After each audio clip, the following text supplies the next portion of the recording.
everyone, I just came back from a run and so I'm going to go show you an example. I think it's perfect to show the example of what happens just after a run, how tight your muscles can be and what you can do or what you should do to loosen it up and just to let go.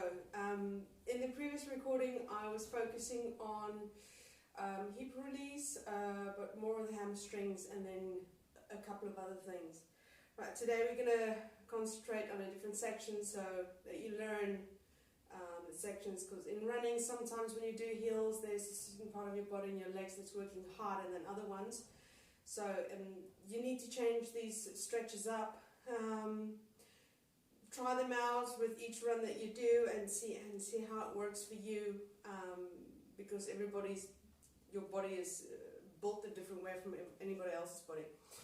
So today I was doing a heel, so I need to release my back and my hips as well, the T-band as well, but yeah, let's see how it goes.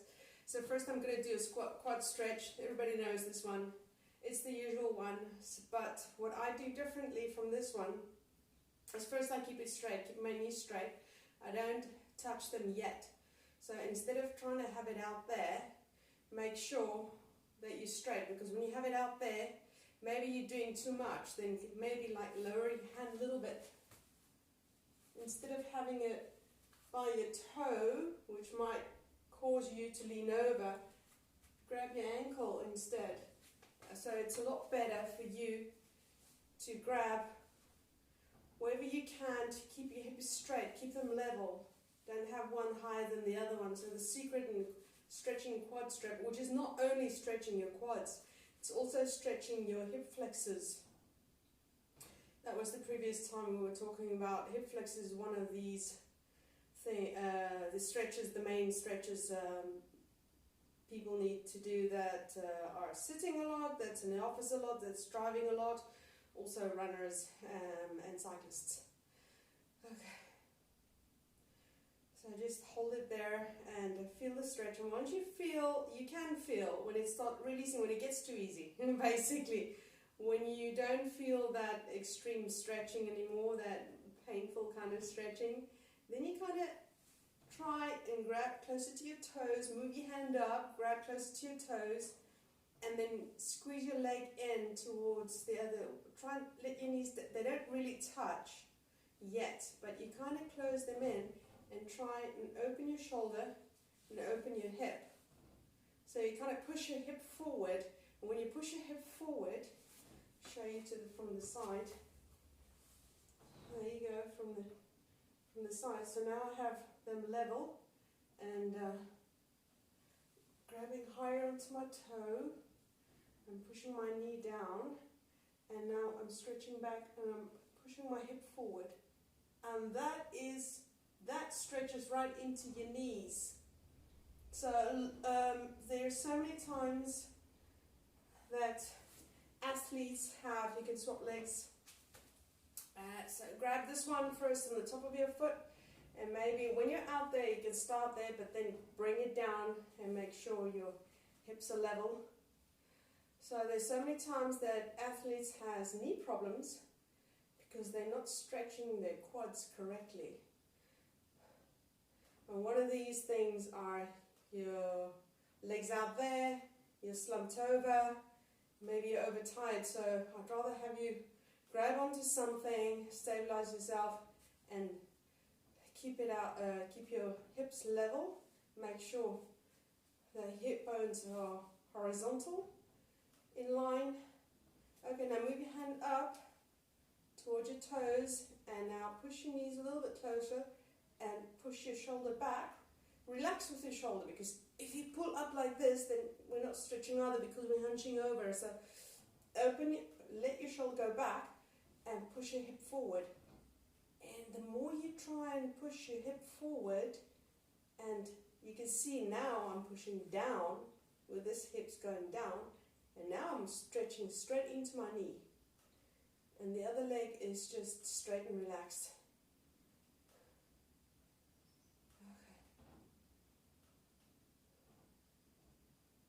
Okay. And good. And this is also a good stretch to open your shoulders, because when you're running, sometimes when you get tired, we hunch up, or we force ourselves, and our shoulder slumps forward.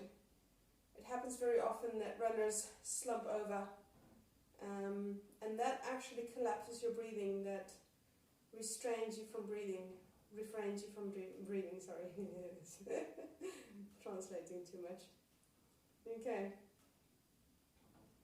So from here, let's just sit down in cross-legged position. So cross your legs. If you need to go down slow, it doesn't matter, go down slow. Okay. First we sit down. Now one of the stretches I finished up, one of my other explanations, I did say that you must pull your toes towards your knees, always. And I still stick to that. It's very important. That is your pelvic support. So kind of wiggle your bum out so that you can sit right on your sit bones. And I kind of lean forward as well, so I can really get onto my sit bones, and I can have that natural arch of your back, that rounding of your lower back. So sticking your bum out, literally. And from here, let's just pull your toes towards your knees. And don't have them too close to you either. Have them a little bit forward, so you can have that forward balance that helps you sit on your sit bones. Stretch over to one side and let your shoulders stack them one on top of the other. Keep them away from your ears and just kind of open your sides a little bit. And then over to the other side. Ooh. Oh, that feels good. Okay, let's just, and then forward. Now hook your elbows just like the other one, under your, and then try and arch your back. Try and pull your bum out as if you're trying to lift it, and then pull down onto your knees here. Trying to pull your chest towards your feet. Okay, that's just a little bit of a loosening up. Now we're really getting down to it. So you kind of put your foot a little bit forward, trying to form a triangle, and you put the other one on top.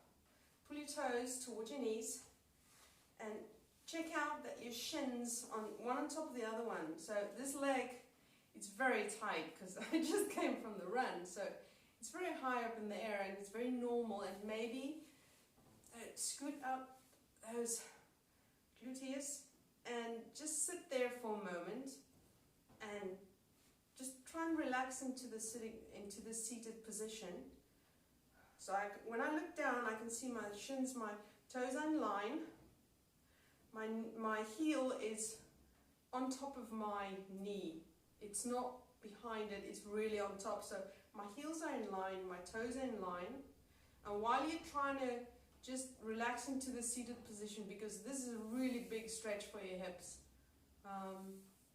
just concentrating on what your legs, and that they're correct, and just trying to stay there. Now I can't go any lower than this at the moment. This is, for me, it's rather painful. Okay, now I'm trying to arch your back. Try and get that hollow into your back. Okay. And then from here, just put one hand on the floor and kind of walk it that way. And then stretch over, the same we did with the cross leg. And stretch over. Keep your shoulders away from the ears. Okay. Come back up. Come to the center and try to arch your back again. And then to the other side. So put your hand on the floor. So you need that support so you don't slump over. And keep your bum down. Keep your sit bones down. So one can't lift up. If it lifts up, then you're not seated on your sit bones. Then you need to get your some of that meat out there.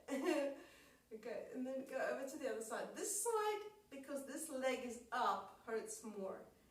Kind of just try and stretch over. Ooh.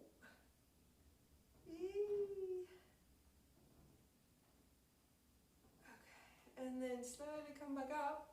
So you always have that support on your one side, and that arm lifting up. It might seem silly, but try and do it without. It's just not the same. It's not adding that extra weight. This is adding that extra weight, that extra stretch, and it opens your sides. Okay, now I can feel I can sit a little bit more into this position. Now I'm going to go forward very slowly. I lean my chest, so I keep my back straight. I lean my chest forward until I can touch the floor. And this is really painful. And then I kind of walk to my knee that's up in the air. And I kind of twist my shoulders towards that knee, my chest going towards that knee.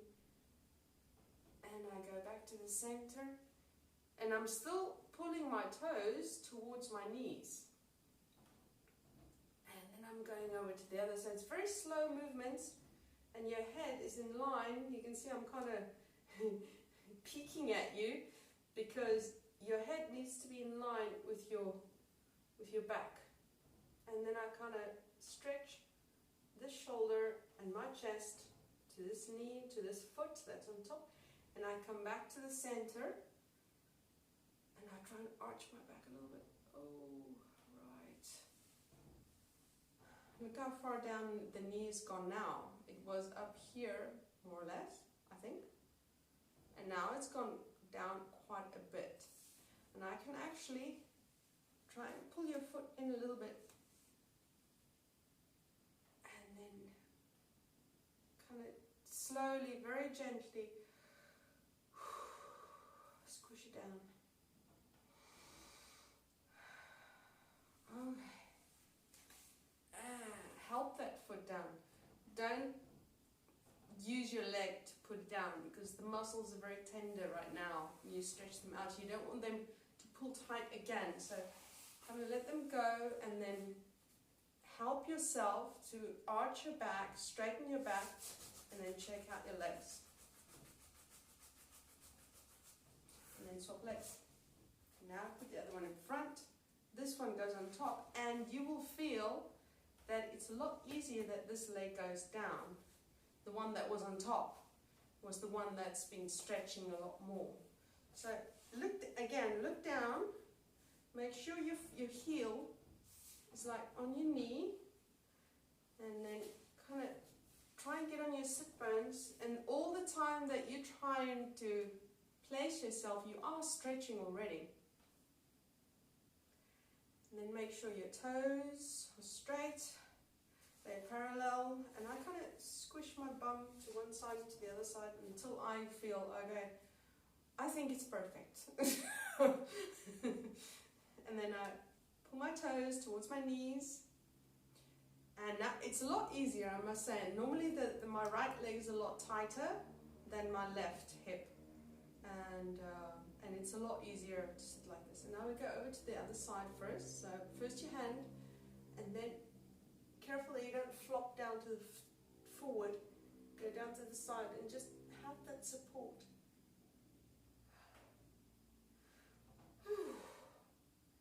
And then come back up straight and to the other side. Stretch over and keep your shoulders away from the ears. And it does help to breathe. It actually feels very good to breathe because you can actually feel the more you do it, the more release you get. And it's so much easier now. And now I go forward, so I arch my back and I pull my chest towards my nose. Ooh, that feels, yeah, that's a lot better. And first I go to the knee that's up in the air. So I go there and I twist my chest towards my knee. And then I come back to the center, so I'm still on the floor with my hands, and I twist to the other side, and then I come back to the center, and I try and arch again my back, and look where this knee's got, it's almost down, and I can, just like as I am, I can push it down because I'm leaning forward, and I'm arching my back, so arch your back, and then lean down. And concentrate where you feel the pain. Some of you might feel it in your hamstring, on your hips. It should be on your hips. If it's in your hamstring, maybe you're not pulling your toes enough, or maybe you're not arching your back enough. And I even feel it in your upper glutes. where it joins with your hips. And there's some hip opening, there's some really deep hip opening. And then try and go down a little bit more. And up we go. Help that leg down. Straighten your legs. Shake it out. And you're good to go. Until next time.